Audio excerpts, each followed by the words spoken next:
Galactic Council betrayed humanity, now they beg for mercy. The chamber held 47 species and one agenda item, and I already knew how it was going to end. I had known for 3 days. That is how long it took me to count the votes. I am good at counting. It is the only thing that kept me from losing my mind in the building for 6 years, counting votes, counting favors, counting the small and careful promises that powerful people make when they want something and do not want to say so directly. 44 was the number I kept landing on. 44 out of 47.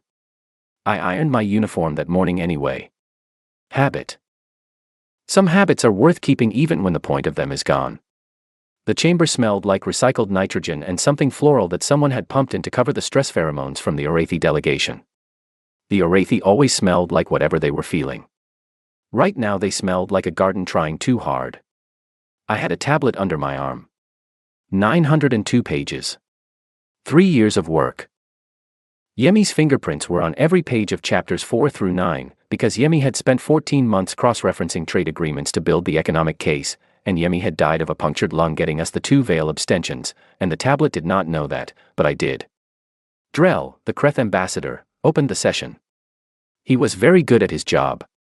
I want to say that clearly. He stood at the podium in his ceremonial gray and presented the containment directive in language so careful, so measured, so deeply concerned with the safety and stability of the galactic community, that if you had not written the original theoretical framework it was based on, you might have believed him. I wrote the original theoretical framework. It was an academic exercise. My second year in the diplomatic corps. Professor Vonnen had asked for a hypothetical: how would the council legally contain a species that posed an existential risk to interstellar stability? I received a high mark. I was 26 and proud of a lot of things I would later want to take back. Someone had found that paper. Taken it apart. Put it back together with Earth's name in every blank. The Containment Directive. Clause 7 Theta. Biosecurity grounds. Quarantine of all communication relays. Trade embargo. Military buffer zone. All very legal. All very clean. The kind of document that erases a civilization without using a single harsh word. I listened to every sentence Drell spoke. I did not move. He finished. The floor opened for response. I stood up. I spoke for 9 minutes. I presented the economic data. The cross-reference trade agreements. The legal precedents going back 400 years of galactic jurisprudence that specifically prohibited this kind of action against a species that had committed no act of aggression. I cited chapter and page. I was calm. I was thorough. I was, in that moment, the single most prepared person in a room containing 47 intelligent species. It did not matter. The vote took 11 minutes. 44 in favor. 1 against. 2 abstentions, the Veil, who sat in the back row and did not look at me during the count, but whose secondary eyelids, the ones they close when something bothers them, had been shut since Drell started talking. The Earth communication relays went dark in sequence. I watched the status board on the wall. One by one. Like lights going out down a long hallway. The relay at Jupiter Station. The one at the Mars outpost. The deep space array we had spent 11 years building. Gone. Gone. Gone. The room began to clear. Species talking to species, the soft buzz of 46 civilizations returning to their ordinary lives. Drell approached me. He said a courtesy suite had been prepared for my comfort and safety. He said it was temporary. He said the Council valued Earth's eventual cooperation in the reintegration process. I thanked him. I meant it, actually. I needed 30 minutes alone, and he was giving them to me with a bow. A Kreth security escort walked me to the suite. Nice room. A bunk, a window looking out over the station's outer ring, a small table. I set the tablet on the table. 902 pages. Yemi's work in chapters 4 through 9. I sat on the edge of the bunk. I thought about the coffee ring on page 340, from the night Kate and I had worked through until morning rewriting the legal precedent section because Leon had found a gap in our argument at 2 in the morning and none of us could sleep until it was fixed. I thought about the vote. 44. Okay. I picked up the tablet. I did not open the counterproposal file. I opened a blank document instead.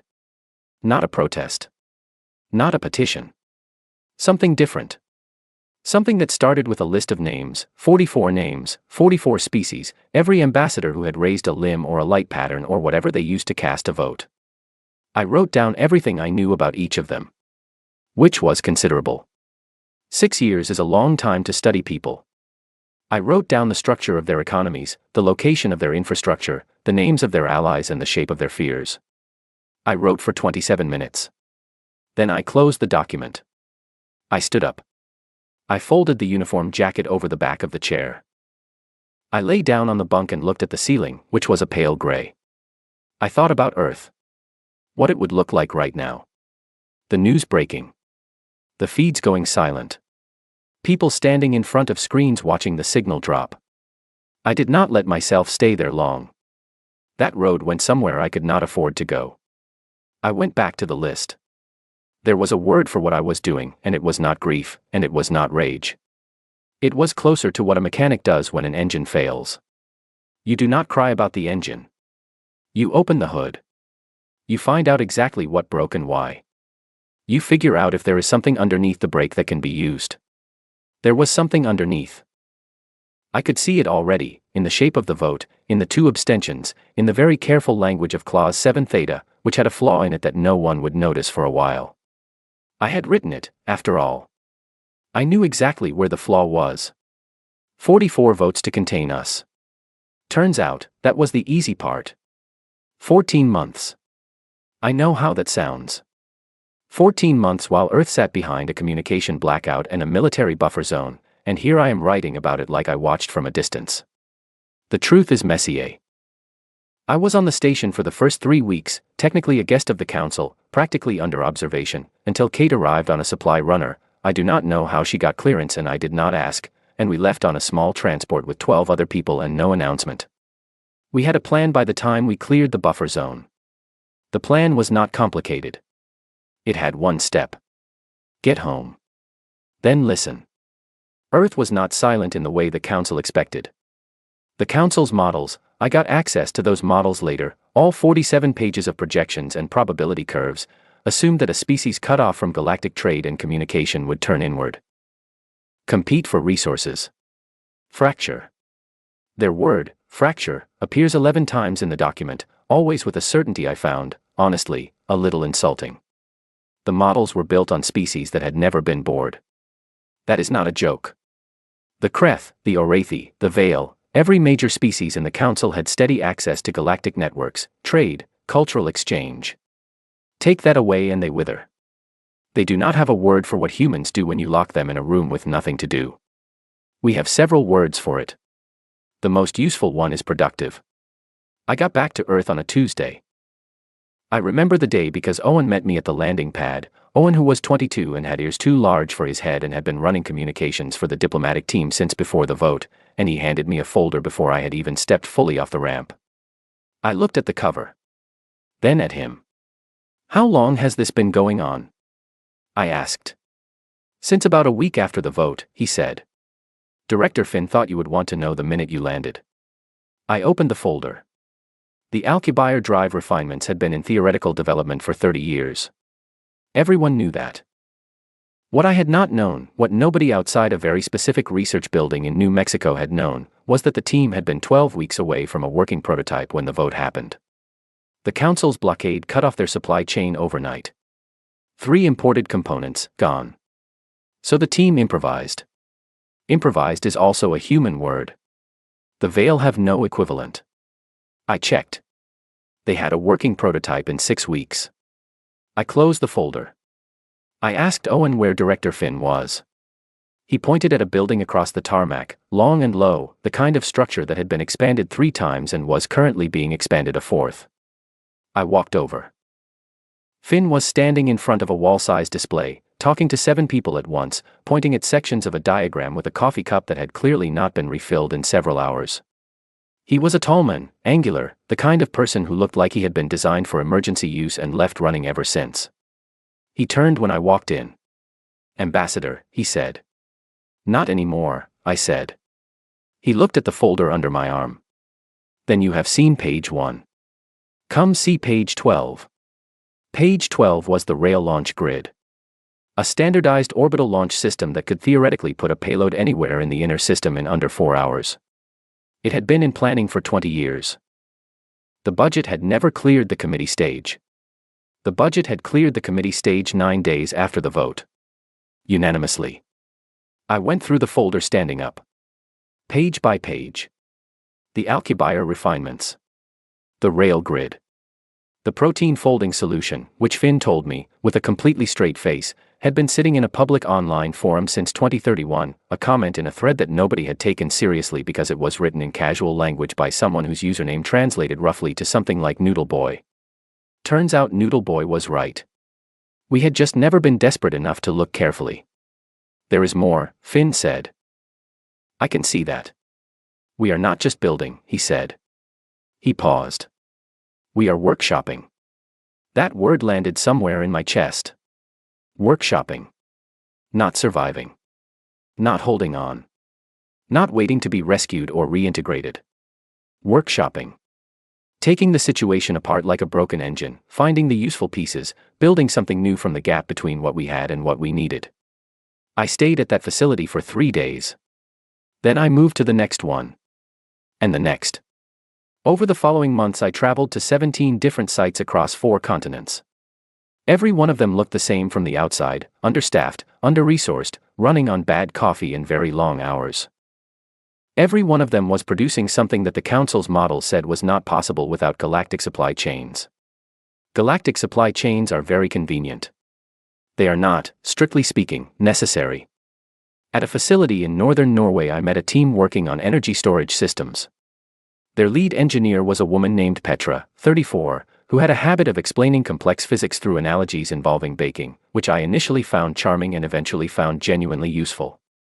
She walked me through a containment system that was, by any standard I knew, a significant leap beyond anything available on the galactic market.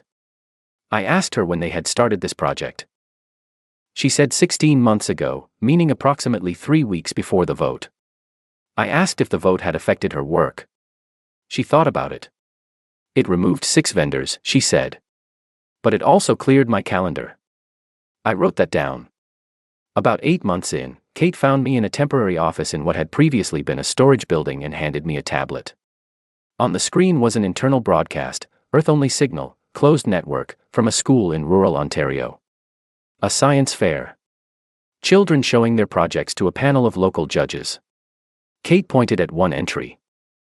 A girl, 11 years old, with straight-cut bangs and the kind of focused expression that makes adults quietly nervous, stood in front of a small device built from a hardware store kit and components sourced from a paper she had found in an open-access science archive. She explained, in clear and unhurried language, what her project was. It was an antimatter containment prototype. Working proof of concept. Not theoretical. Working. She placed second. I watched the clip twice. I did not say anything. Kate, who knew me well enough to not need me to say anything, took the tablet back when I was done. The judge who placed the girl second had given the top spot to a climate modeling project, which was also excellent, and I hold no opinion about it. Second place. Second place, with a device that the Orathi had spent 60 years and more money than I can sensibly express trying to miniaturize. Second place, because nobody told her it was supposed to be impossible. That was month 8. By month 12 I had a document. Not 902 pages. Something different. Something that did not ask for anything. Something that listed, in precise and organized detail, everything we had built, everything we understood, and, in a separate appendix that I kept carefully worded and completely factual, everything we now understood about the Council's enforcement infrastructure. Not as a threat. As a filing. The Council's model said we would fracture in 14 months. On month 14 I was sitting in a meeting with Finn and 7 others, reviewing the readiness status of a fleet assembled from components that, 12 months earlier, had not existed.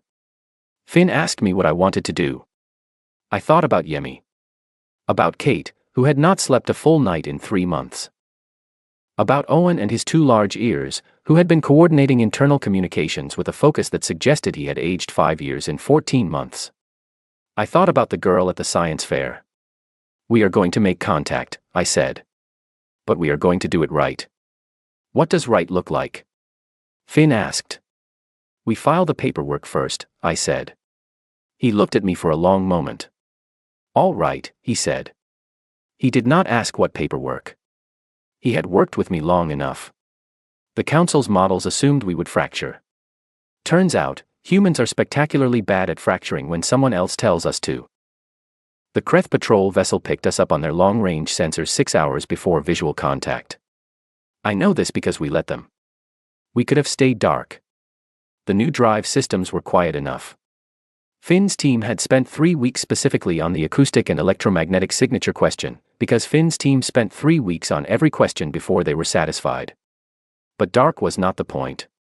The point was to be seen clearly, in full daylight, giving the Kreth captain enough time to call his superiors, enough time for his superiors to call their superiors, and enough time for everyone in that chain to be very awake and very present when we made contact.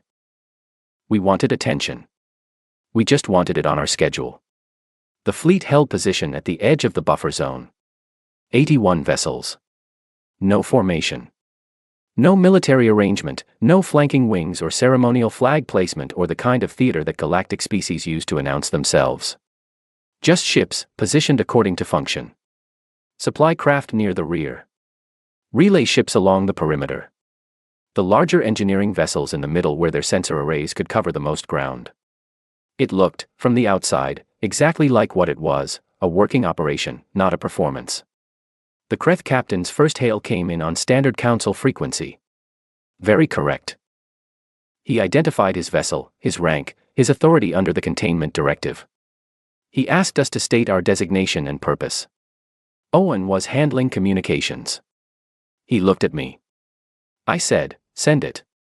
We transmitted the document package in 47 languages simultaneously. Not a message. A document. Specifically, a trade manifest. 31 pages, organized by category, listing in full technical detail everything humanity was prepared to offer in exchange for formal renegotiation of the containment directive. The captain's response took 4 minutes. I imagined him reading it. Then reading it again. Then calling someone. His second hail came 11 minutes after the first. He asked if we were serious. Owen looked at me again.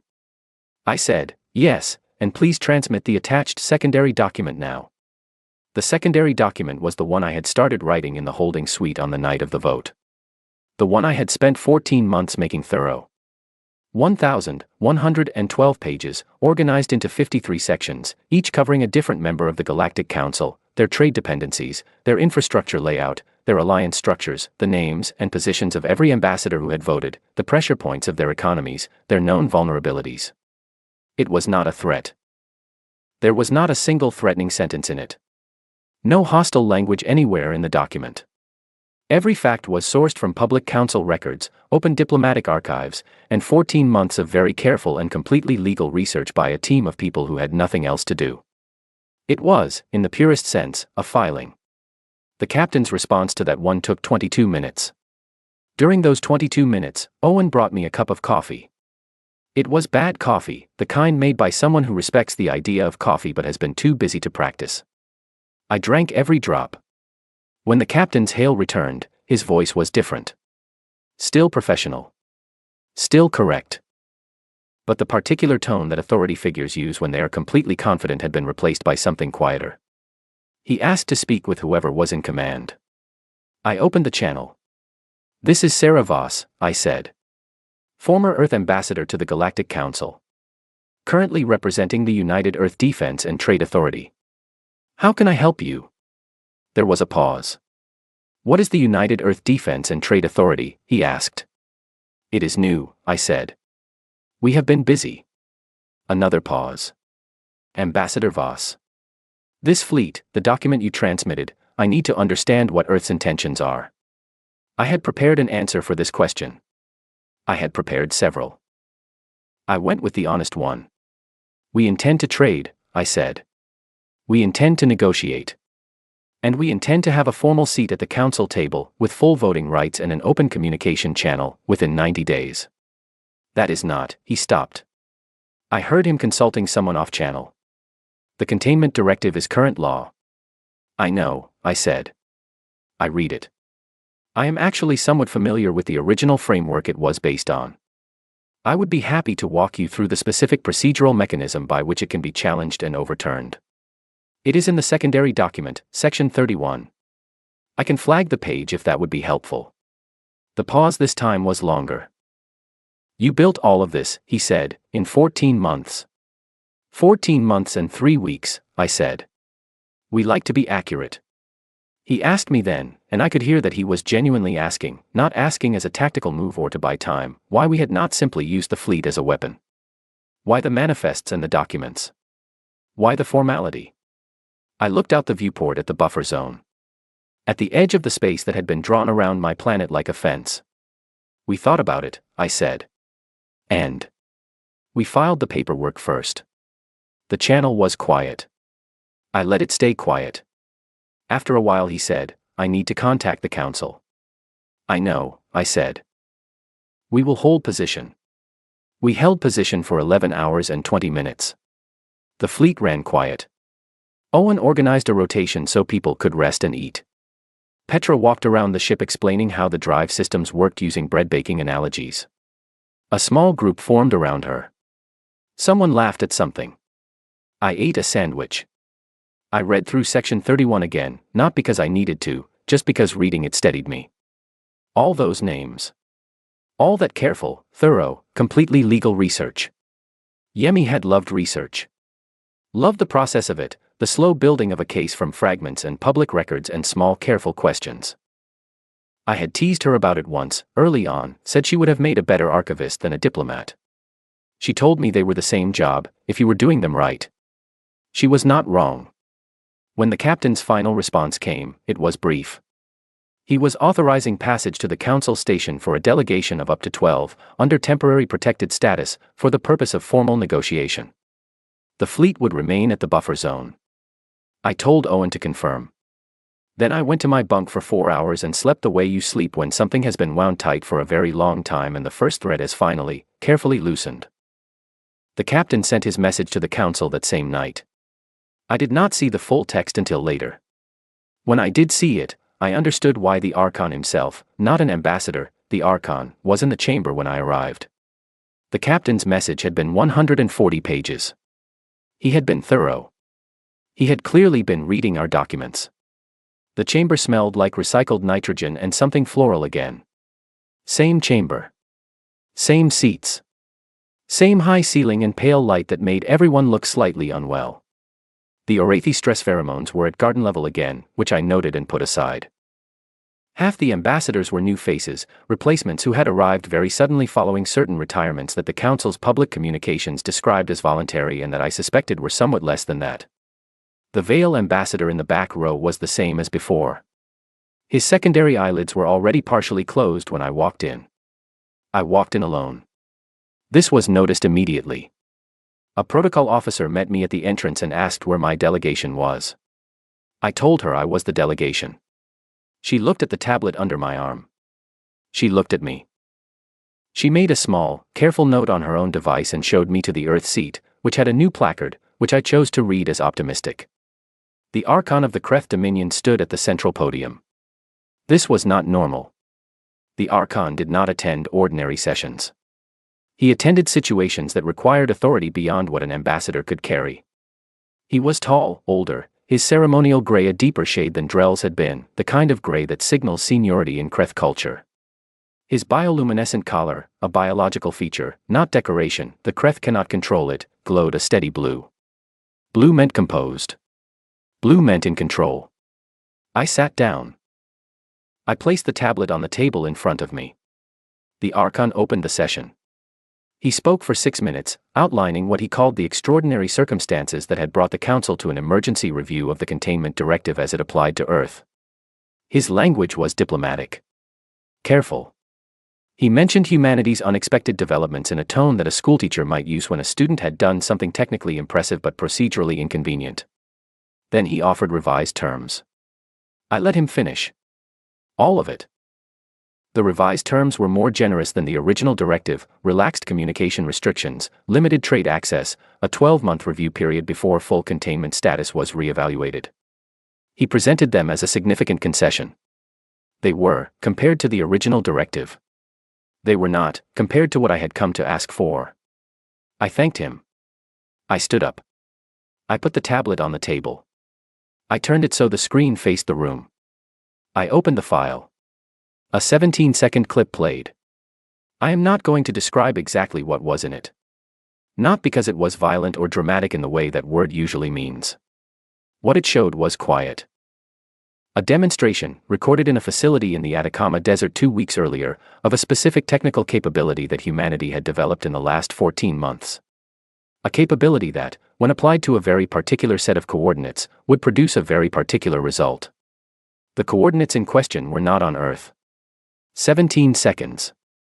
In the chamber, the Veil ambassador's secondary eyelids snapped shut completely. Both sets. The Orathi delegation, 4 of them, went from garden smell to something sharp and unpleasant that I did not have a name for, but that clearly meant distress.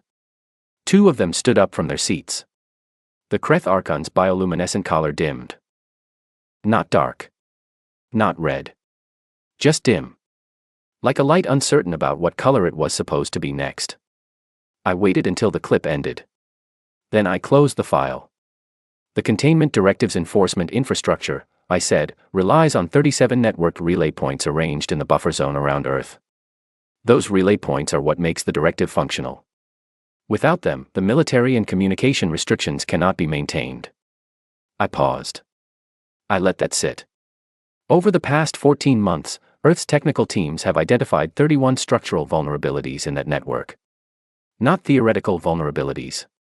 Tested ones.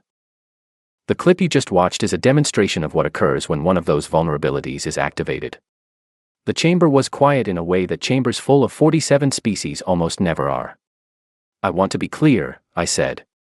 We have not activated any of those vulnerabilities. We do not intend to activate them as long as this process moves forward in good faith. We are here to negotiate. We are here because we believe a legal and diplomatic resolution is better for everyone in this room than any alternative. I sat down. The Archon's collar was still dim. He said, after a moment, that he appreciated my candor. I said, I appreciate the chance to be candid. He asked what Earth wanted. And here is where the 14 months compressed into something small and sharp and precise. Here is where all of Yemi's research and Finn's workshopping and Petra's long explanations and Owen's careful coordination came down to a list of sentences I had written and rewritten over 3 months until every word was the right one.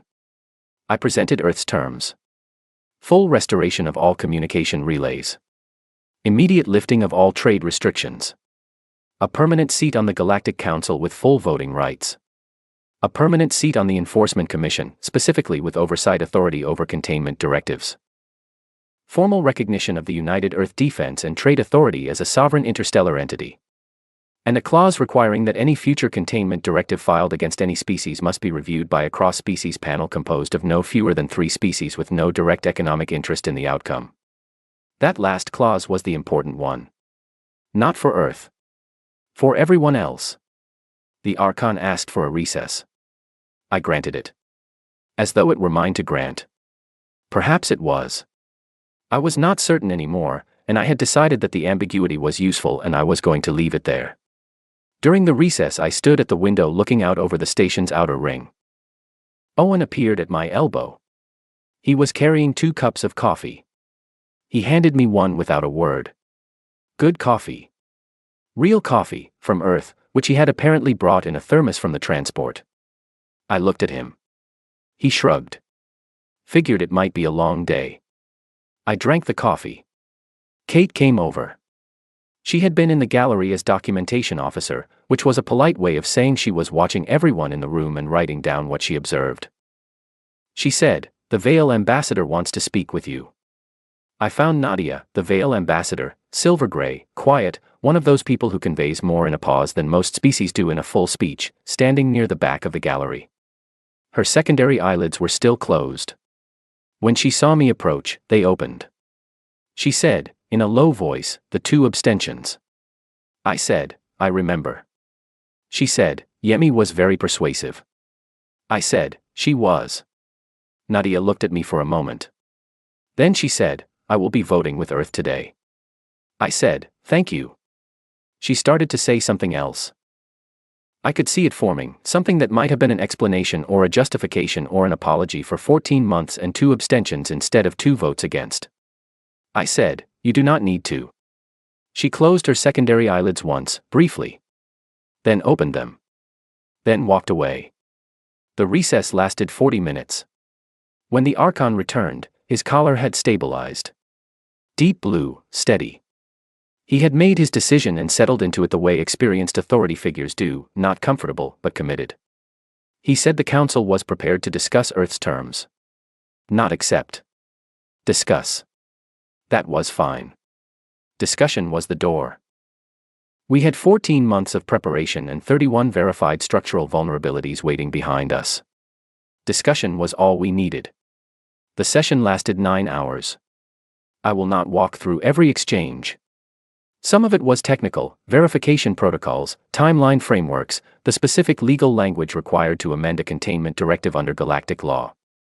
Some of it was political. 3 delegations attempted to introduce counter-amendments that I recognized as delay tactics and addressed with specific citations from the secondary document that made the relevant ambassadors very quiet very quickly.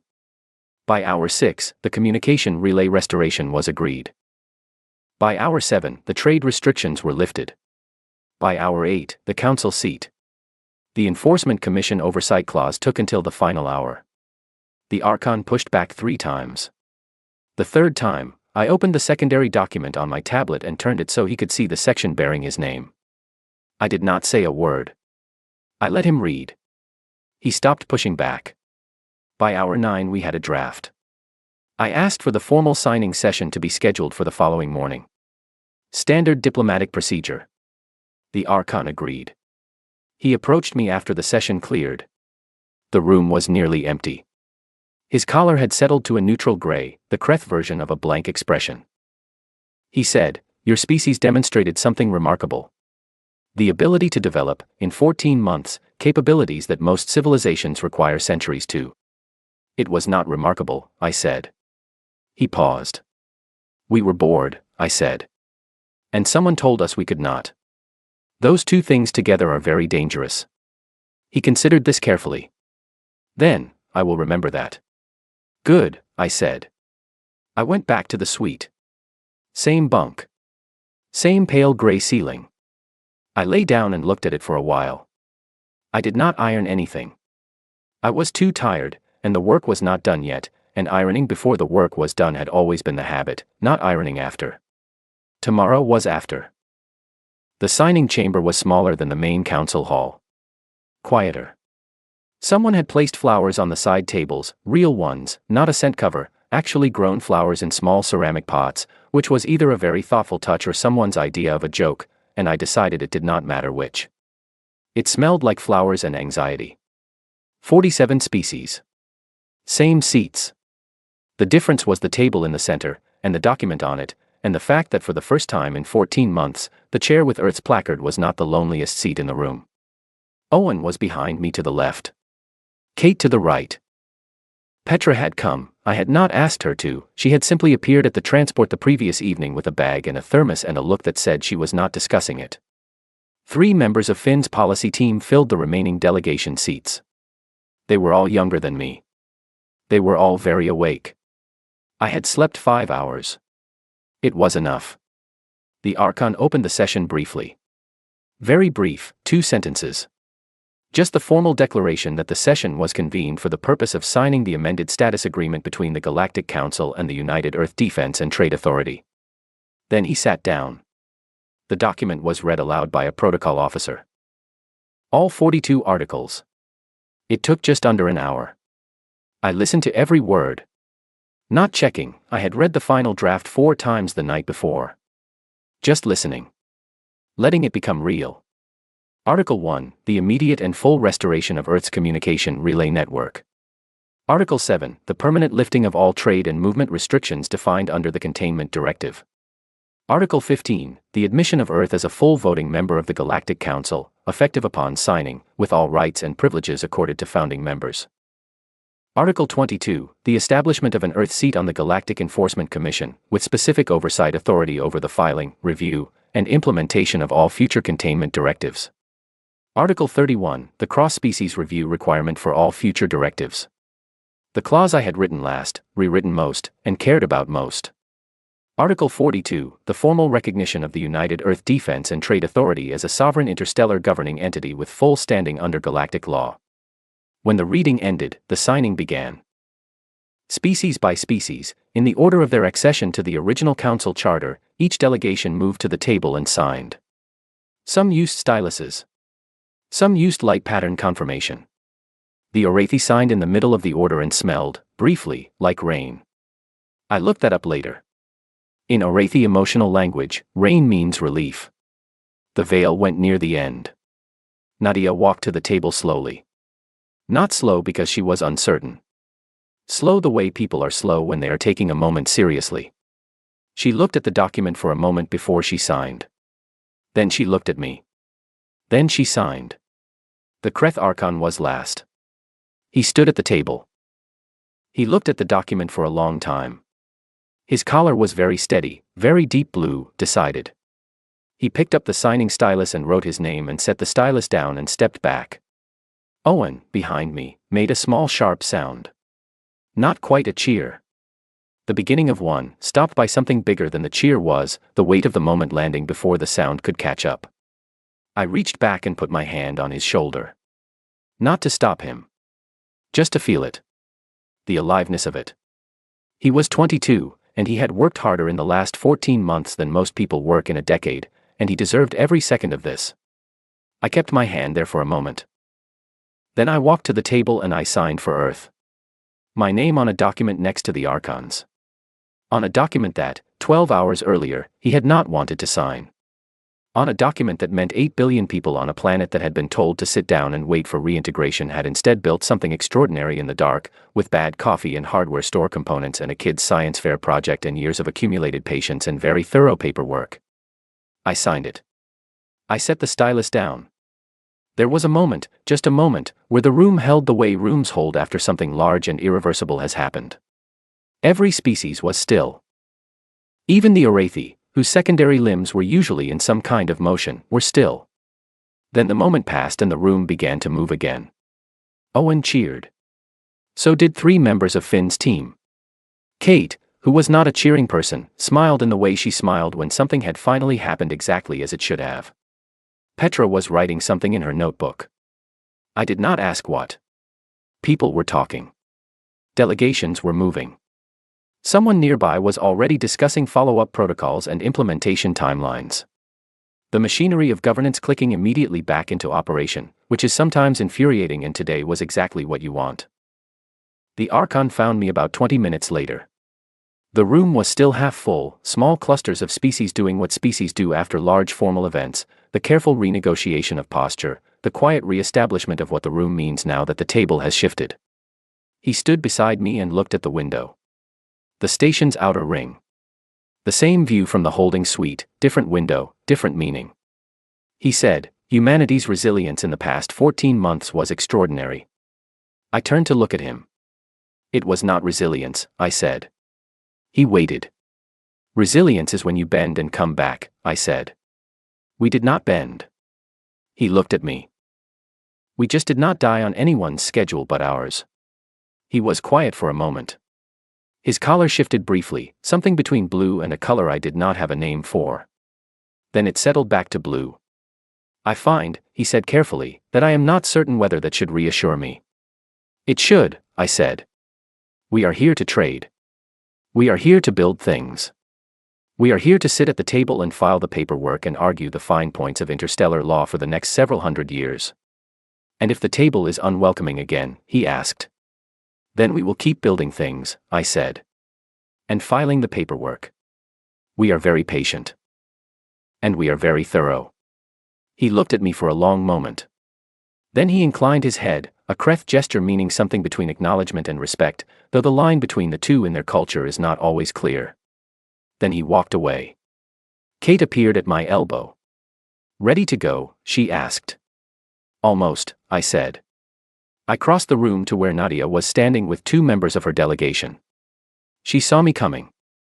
Her secondary eyelids opened fully, the veil equivalent of a raised eyebrow. I said, the cross-species review clause.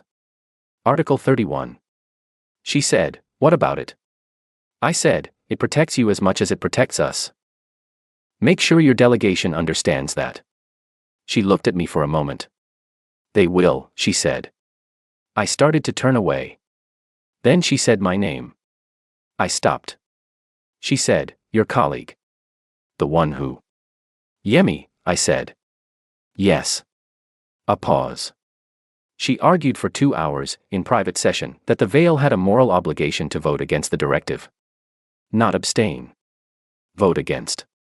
I said, "I know." "She was right," Nadia said. I said, "I know." There was nothing else to say after that. Nadia's secondary eyelids closed and opened once, slowly. I nodded.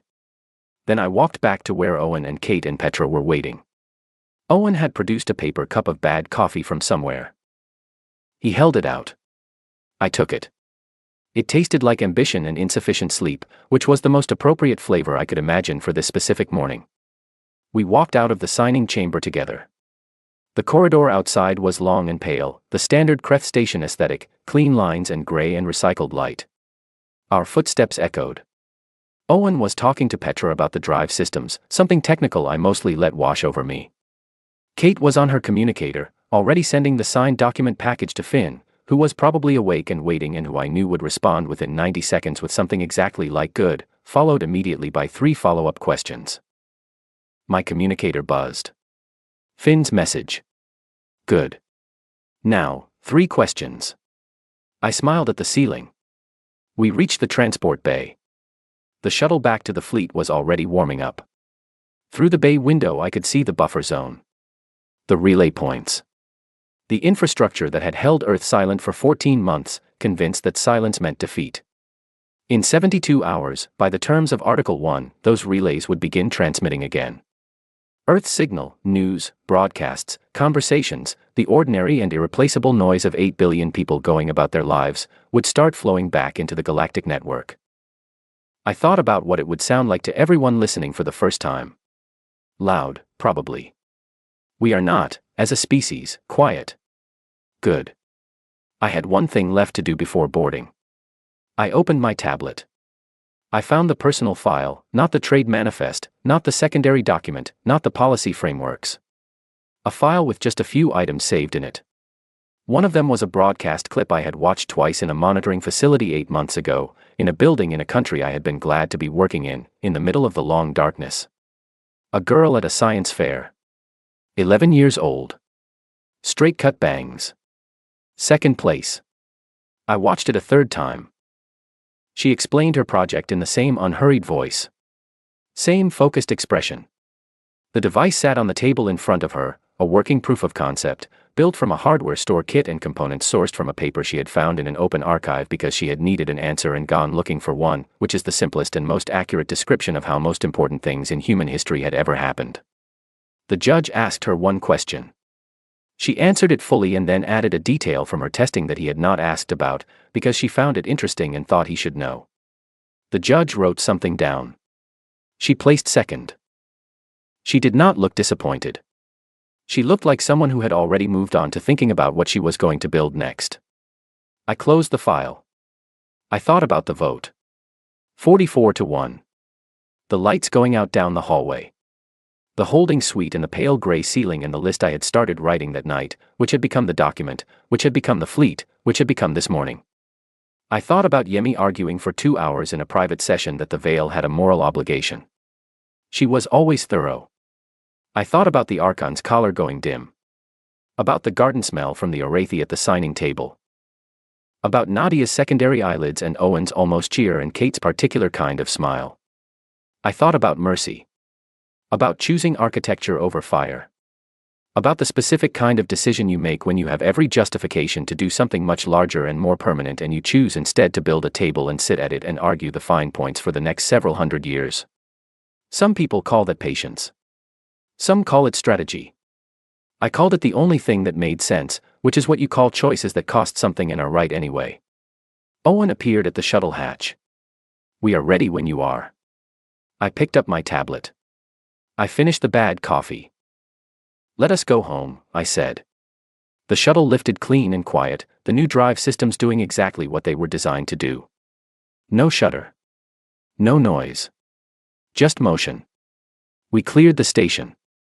The buffer zone spread out below us, the relay points, the boundaries, the careful architecture of containment that had been constructed in 12 days and spent 14 months convinced it had done its job. It had done us a favor. I looked at it one more time. The whole shape of it. The fence around a planet full of people who had responded to a fence the way humans generally respond to fences, by getting interested in what was on the other side and figuring out how to get there.